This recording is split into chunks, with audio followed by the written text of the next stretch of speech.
welcome to Cheap Joe's Art Stuff. My name is Julie and I'm here to impart some knowledge to you today via a 2-minute art tip. And today we're going to be talking about a vocabulary word that occurs in our catalog that maybe you have no clue what we're talking about.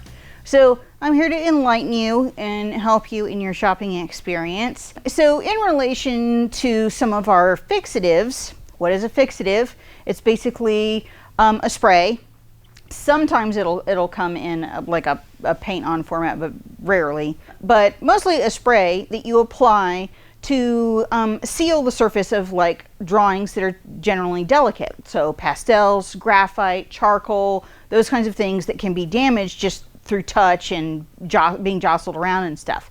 But some fixatives are different than others. Some of them do kind of multi-purpose stuff. And when we're talking about fixatives, one of the words that we use is workable. So what is a workable fixative? Workable means that you can actually apply a layer of fixative on there to seal the surface and then continue to work on top of it so that you don't disturb what's underneath.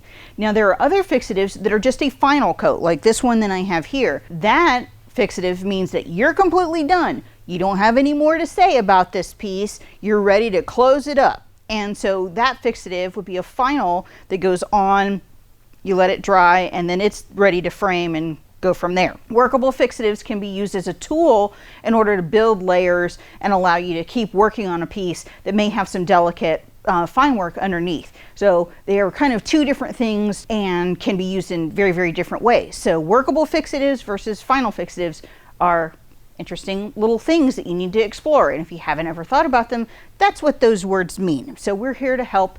Just wanted you to know about it. In case you had any questions, we're here to help. So we are sure that you will enjoy checking out some fixatives now that you know just a little bit more about them.